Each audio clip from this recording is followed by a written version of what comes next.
Marcus Tullius Cicero, Epistulae Ad Atticum, Episode 17.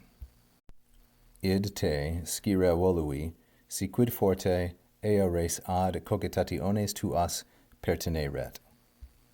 As Cicero continues his letter to Atticus, he says, this thing, id, which refers to the whole preceding idea, namely that the domum Rabirianam had been sold to Fonteius. Manlius Fonteius was the purchaser.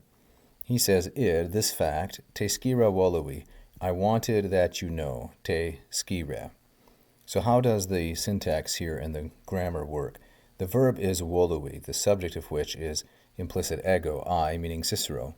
What did he want? He wanted id te scire. So this clause is the object of volui. This is what he wanted. The subject of that clause is te, which is in the masculine singular and accusative, and it means Atticum, Atticus.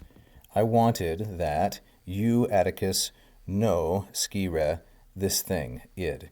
So what we have, of course, is oratio obliqua, indirect statement.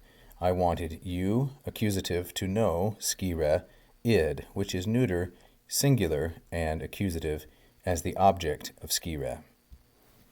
It doesn't seem to me there is a way to translate this following Latin word order translated into English without it sounding horribly awkward, but we see the strength of the Latin language, which can place words of importance wherever it wants. The thing, you, to know it, that's what I wanted. Why? See through pertineret. If, pertineret, if, perhaps, forte, this fact, ea res, if perhaps this fact, this circumstance, which refers to id, and id then, as I've said, refers to the previous portion, the sale of the domus Rabiriana.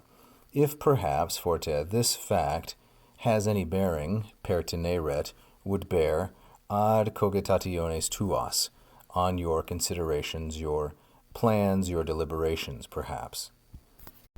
Before we deal with quid, let's take a look at the relationship between the two clauses. The C clause is the protasis, the if clause, you might say, that part which is set out in front. And the then clause, the apodosis, contains the verb volui. So the main verb in the sentence is volui, the independent verb. The subordinate verb is pertineret. So what kind of a conditional do we have here? Well, because this is an imperfect subjunctive, and volui is a perfect indicative, I would label this a mixed conditional.